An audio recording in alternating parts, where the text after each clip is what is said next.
suggestion. And that is this: that before we decide either to save the planet or to destroy it, we pause for a moment of silence.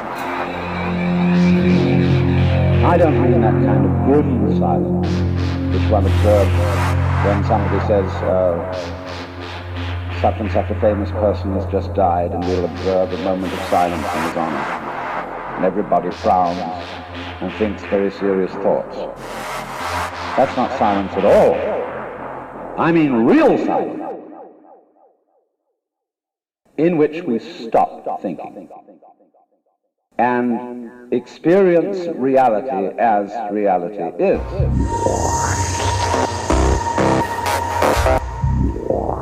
Because after all, if I talk all the time, I can't hear what anyone else has to say. And if I think all the time, and by that I mean specifically talking to yourself subvocally inside your skull. If I think all the time, I have nothing to think about except thoughts. And so I'm never in touch with the real world. Now, what is the real world?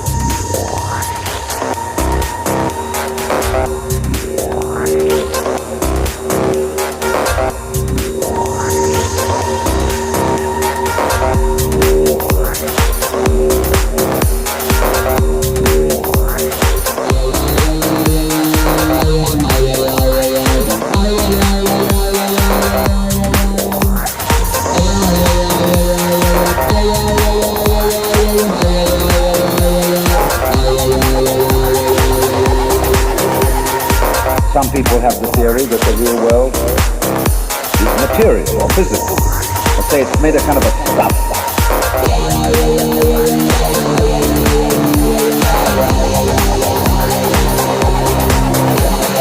Other people have the theory that the real world is spiritual or mental.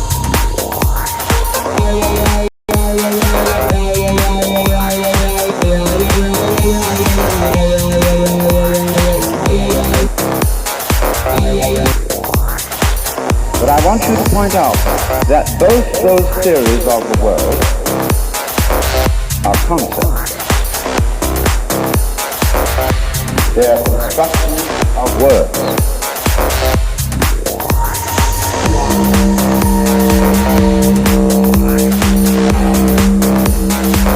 And the real world is not an idea. It is not words.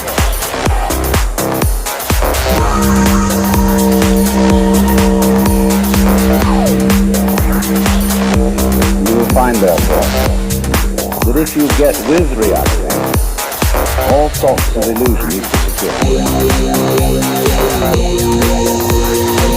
Money is a very useful method of accounting.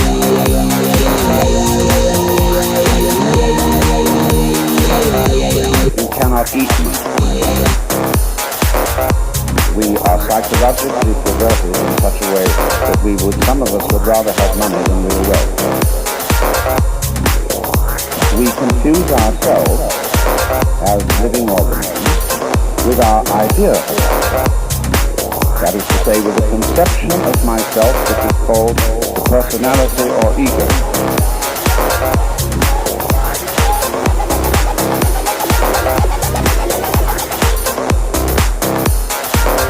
But most people nowadays say, I have no time. Of course you don't. Because you're not aware of the person.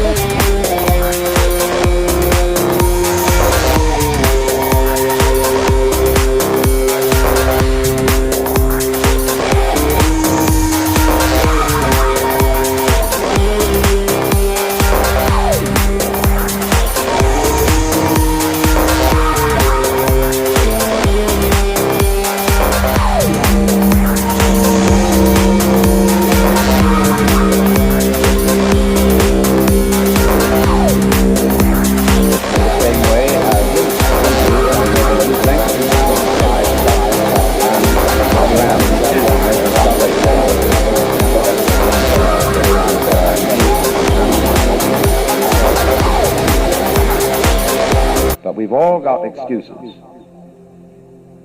My mother had a fit while she was carrying me in the womb. They didn't bring me up right. And then they go to the mother and say, how is it that you could have been so irresponsible with your children? And she says, well, it was my parents didn't bring me up right either.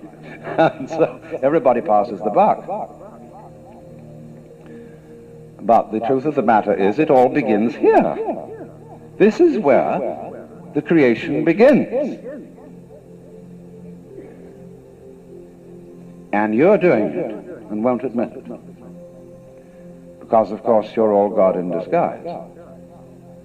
Jesus found that out, and they crucified him for saying so.